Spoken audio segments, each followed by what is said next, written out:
अगर आज रात किसी की मृत्यु निश्चित हो जाए और यमराज पूछें तुमने भगवान को सिर्फ आखिरी वक्त ही क्यों याद किया, ये एक ऐसा सवाल है जो शायद हम में से कईयों को बहुत बेचैन कर दे। बिल्कुल। आज हमारे पास जो स्रोत हैं वो इसी सवाल के इर्द गिर्द बुनी गई एक कहानी पर आधारित हैं। हम आज आस्था और भक्ति के दो बिल्कुल अलग रास्तों को समझने की कोशिश करेंगे। हाँ, एक रास्ता जो डर और जरूरत से शुरू होता है और दूसरा वो जो प्रेम और समर्पण की मंजिल तक जाता है। और देखिए, इस कहानी का जो मुख्य पात्र है रमेश, वो कोई असाधारण इंसान नहीं है। हाँ, हम आप जैसा ही है। बिल्कुल, न कोई बहुत बड़ा पापी, न कोई संत। उसकी सीधी सादी सोच है कि जिंदगी अपनी मेहनत से जी जाती है। भगवान को याद करने का काम तो वो बुढ़ापे के लिए है। हाँ, वो भगवान बाद में देख लेंगे वाली सोच। और यही बात इस कहानी को इतनी दिलचस्प बनाती है। सही बात है। ये सिर्फ एक कहानी नहीं है, ये एक तरह का आईना है जिसमें शायद हम सबको अपनी झलक दिख जाए। तो चलिए इस कहानी में गहरे उतरते हैं और देखते हैं कि रमेश के साथ उस रात आखिर हुआ क्या। चलिए शुरू करते हैं। तो कहानी शुरू होती है एक बिल्कुल सामान्य रात से। रमेश बिस्तर पर लेटा है, हाथ में मोबाइल है और मन में वही रोजमर्रा की चिंताएं, उथल पुथल। जैसा हर रोज होता है। बिल्कुल, सब कुछ वैसा ही था। लेकिन फिर अचानक उसके सीने में एक तेज जलन उठती है। कुछ समझ पाता उससे पहले ही सांस उखड़ने लगती है। आंखों के आगे अंधेरा छा जाता है और एक ही झटके में सब कुछ शांत हो जाता है। और इसके ठीक बाद जो होता है वो तो किसी भी इंसान की कल्पना से परे है। हाँ, रमेश महसूस करता है कि वो जैसे हवा में तैर रहा है। जब वो नीचे देखता है तो उसके होश उड़ जाते हैं। जाहिर है, नीचे बिस्तर पर उसका अपना शरीर पड़ा है, बेजान, शांत।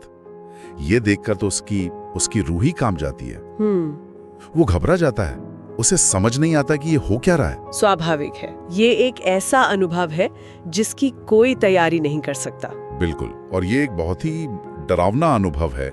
मौत के इतने करीब आकर, बल्कि खुद को मरा हुआ देखकर इंसान की सोच पर क्या असर पड़ता होगा। क्या इसका कोई मनोवैज्ञानिक पहलू भी है? अरे बहुत गहरा पहलू है। देखिए, क्या है कि जब तक जीवन चल रहा होता है हम एक तरह की नींद में होते हैं। अच्छा। रोजमर्रा के काम, भविष्य की प्लानिंग, छोटी छोटी परेशानियां, हम इन्हीं में उलझे रहते हैं। मौत का सामना होते वो नींद टूटती है। इसे अस्तित्व का संकट या एक्सिस्टेंशियल क्राइसिस भी कहते हैं।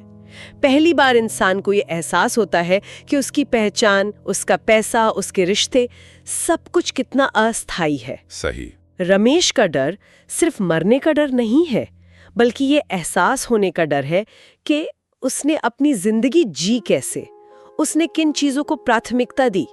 ये आत्मनिरीक्षण का एक बहुत ही शक्तिशाली और तकलीफदेह क्षण होता है। सही कहा। और रमेश इसी डर और घबराहट में फंसा हुआ था कि तभी उस सन्नाटे और अंधेरे में एक भारी आवाज गूंजती है, रमेश, तेरा समय पूरा हुआ है। यमराज का आगमन। हाँ, धुएं और खामोशी के बीच से यमराज प्रकट होते हैं। स्रोत में उनके चेहरे का जो वर्णन है वो बड़ा दिलचस्प है। क्या? कि उनके चेहरे पर ना कोई गुस्सा है, ना कोई दया, बस एक भाव है, न्याय का, एकदम निष्पक्ष, तटस्थ। यह देखकर रमेश की सारी हिम्मत जवाब दी जाती है। वो एक बच्चे की तरह रोने गिड़गिड़ाने लगता है। कहता है, महाराज, मुझे माफ कर दीजिए, मैं भगवान को याद कर रहा था, बस एक मौका और दे दीजिए। ये एक स्वाभाविक मानवीय प्रतिक्रिया है। जब कोई तर्क काम नहीं करता तो इंसान दया की भीख मांगता है। सही। पर यहाँ यमराज का चरित्र किसी क्रूर अधिकारी का नहीं है। वो एक ऑडिटर की तरह है, जो बस आपके जीवन की बैलेंस शीट आपके सामने रख रहे हैं। अच्छा। उनका काम सजा देना नहीं, बल्कि कर्मों का हिसाब दिखाना है। वो एक आईने की तरह है जो रमेश को उसकी असलियत दिखा रहे हैं। और वो असलियत बहुत कठोर है। यमराज का अगला संवाद तो सीधा दिल में चुभता है। वो कहते हैं, यही तो समस्या है रमेश, तूने भगवान को तब याद किया जब तेरा शरीर साथ छोड़ गया। ये सुनने के बाद यमराज आरोपों की एक सूची सामने रखते हैं। हाँ, और वो आरोप बहुत सीधे और सरल है, उसमें कोई जटिल दर्शन नहीं है। बिल्कुल। यमराज एक एक करके कहते हैं, जब तेरा काम बना, जब तूने तरक्की की, तूने भगवान को याद नहीं किया। जब तेरा घर खुशियों से हंस रहा था, जब तेरे बच्चे सफल हो रहे थे, तब भी तूने भगवान को याद नहीं किया। और आज जब कुछ भी तेरे हाथ में नहीं बचा, तब तुझे भगवान याद आया? ये सुनकर रमेश शर्म से नजरें नहीं मिला पाता। और फिर यमराज एक बहुत भारी शब्द का इस्तेमाल करते हैं। वो कहते हैं इसी को अपराध कहते हैं रमेश। ये बात मुझे थोड़ी खटकी। अपराध, ये शब्द तो बहुत बड़ा है। क्या सिर्फ जरूरत पड़ने पर भगवान को याद करना वाकई इतना बड़ा गुनाह है जैसा यमराज कह रहे हैं? हम में से ज्यादातर लोग तो ऐसा ही करते हैं। आपका सवाल बिल्कुल सही है और यही इस कहानी का सार छिपा है। यहाँ अपराध का मतलब वो कानून तोड़ने वाला अपराध नहीं है। तो फिर यहाँ इसका आध्यात्मिक अर्थ है। यमराज कह रहे हैं कि तुमने ईश्वर के साथ रिश्ते को एक लेन देन का सौदा बना दिया, एक ट्रांजैक्शनल रिलेशनशिप। अच्छा, ये ऐसा है जैसे कोई दोस्त आपको तभी याद करे जब उसे पैसे की जरूरत हो। एक दो बार ठीक है, पर अगर हर बार ऐसा हो तो क्या आप उसे दोस्ती कहेंगे? नहीं, वो तो मतलब का रिश्ता हुआ। बस वही बात है। यमराज के अनुसार भक्ति या आस्था कोई एटीएम कार्ड नहीं है कि जब जरूरत पड़ी इस्तेमाल कर लिया। ये है एक निरंतर चलने वाला संबंध है, सुख में भी दुख में भी। सिर्फ जरूरत के समय याद करना इस रिश्ते की पवित्रता का अपमान है और इसी अर्थ में इसे अपराध कहा गया है। ये आस्था का इस्तेमाल करना है, आस्था में जीना नहीं। वाह, ये तो बहुत गहरा विश्लेषण है। मतलब ये सिर्फ भूलने की बात नहीं है, बल्कि एक तरह से रिश्ते का इस्तेमाल करने की बात है। आप समझ आया जी। तो इसके बाद क्या होता है? रमेश अपनी गलती मान लेता है पूरी तरह से। हाँ, वो कहता है, हाँ महाराज, मैं स्वार्थी था, मैंने भगवान को जरूरत समझा, आस्था नहीं। यमराज अपना फैसला सुनाते हैं कि ऐसे इंसान को अपने कर्मों का बोझ खुद उठाना पड़ता है। चारों तरफ अंधेरा और भी गहरा हो जाता है, हर उम्मीद खत्म हो जाती है। रमेश को लगता है कि अब सब कुछ समाप्त। लेकिन तभी कहानी में एक अद्भुत मोड़ आता है। दिव्य हस्तक्षेप का क्षण। बिल्कुल। उस घने अंधकार और निराशा के बीच अचानक एक बेहद कोमल और शांत दिव्य प्रकाश फैलने लगता है। और इस प्रकाश की खासियत यह है कि इसमें कोई आवाज नहीं, कोई घोषणा नहीं, कोई दंभ नहीं। हाँ, बस असीम बिना शर्त वाली शांति है। और इस प्रकाश का प्रभाव इतना शक्तिशाली है कि न्याय के देवता यमराज भी अपना सिर झुका लेते हैं। ये दृश्य बहुत शक्तिशाली है ना? जहां न्याय और हिसाब किताब की बात हो रही थी, वहां अचानक कुछ ऐसा आता है जिसके सामने न्याय भी झुक जाता है। इसका क्या मतलब है? का न्याय एकदम सटीक है, गणित की तरह। जो बोया वही काटोगे, ये कर्म का सिद्धांत है। ठीक है, लेकिन ये जो दिव्य प्रकाश है, ये करुणा का प्रतीक है। और करुणा तर्क से परे होती है, वो हिसाब किताब नहीं देखती। अच्छा। जहां न्याय कहता है तुम्हें वही मिलेगा जिसके तुम हकदार हो, वहीं करुणा कहती है तुम्हें वो मिलेगा जिसकी तुम्हें जरूरत है। यमराज का सिर झुकाना वो इसी बात की स्वीकृति है कि करुणा का स्थान न्याय से भी ऊपर है। और भगवान की ये मौन उपस्थिति ही वही रमेश के लिए काफी थी। उन्होंने एक शब्द नहीं कहा, कोई सवाल नहीं पूछा, कोई आरोप नहीं। लेकिन उनकी उस खामोश शांति में रमेश को अपना सारा स्वार्थ, अपनी सारी गलतियां आईने की तरह साफ साफ दिख गईं।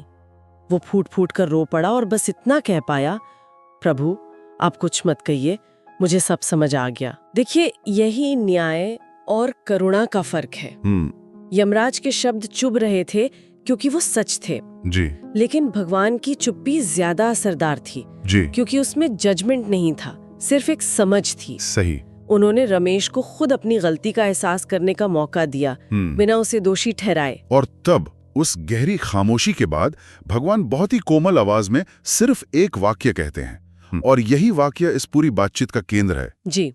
वो कहते हैं, जो मुझे डर में याद करता है वो गलत नहीं होता, पर जो मुझे प्रेम में याद करता है वो मुक्त हो जाता है। ये लाइन ये तो पूरी सोच बदल देती है।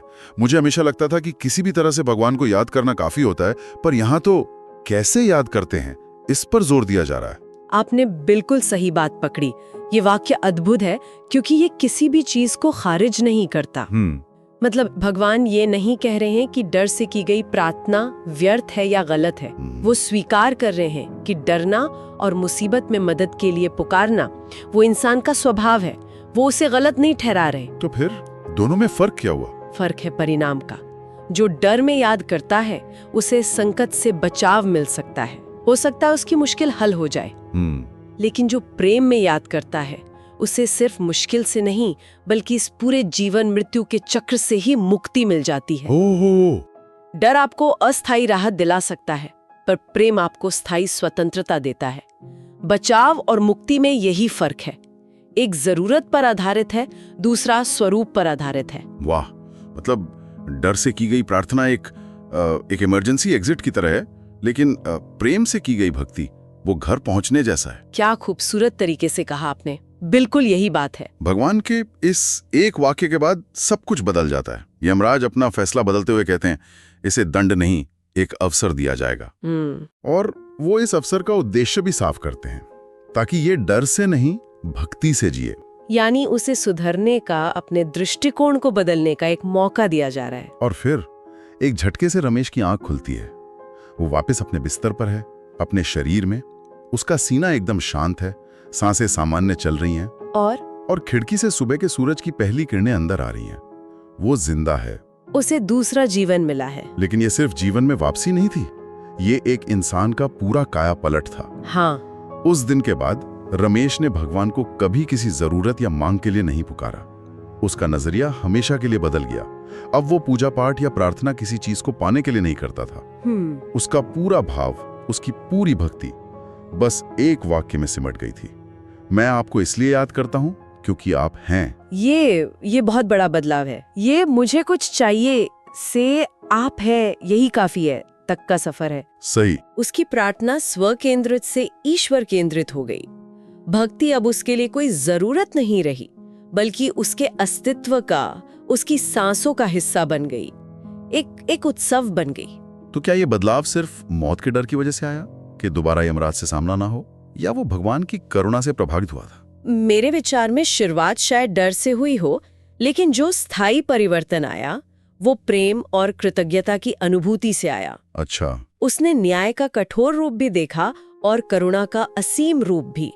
उसने यह समझ लिया कि भगवान के साथ एक सौदेबाजी का रिश्ता कितना खोखला है और प्रेम का रिश्ता कितना गहरा हो सकता है।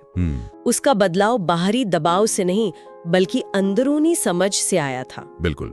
और यही हमें इस कहानी के मुख्य संदेश तक लाता है, जिसे स्रोत के अंतिम वाक्यों में बहुत खूबसूरती से समेटा गया है।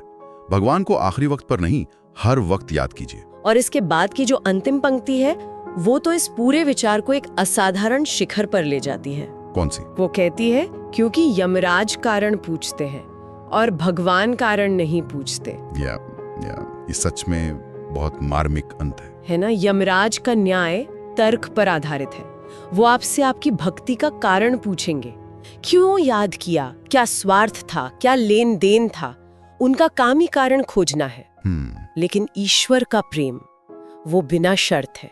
वो कारण नहीं पूछते, वो बस आपके भाव को, आपके प्रेम को स्वीकार करते हैं, चाहे वो कैसा भी हो। तो आज की ये बातचीत हमें एक बहुत ही जरूरी सवाल पर लाके छोड़ देती है। हाँ, और वो सवाल ये है कि हमारी आस्था, हमारी भक्ति आखिर किस तरह की है?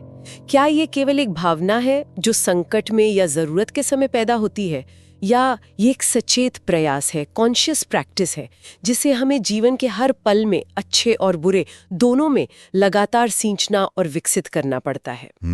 ये एक ऐसा सवाल है जिसका जवाब शायद हर किसी को अपने भीतर ही खोजना होगा। ऐसी ही दिव्य कथाओं के लिए जुड़े रहिए डिवाइन क्रिएशन के साथ। वीडियो पसंद आए तो लाइक करें, शेयर करें और डिवाइन क्रिएशन को सब्सक्राइब करना न भूलें। साथ ही साथ बेल आइकन दबाना न भूलें। Thank you.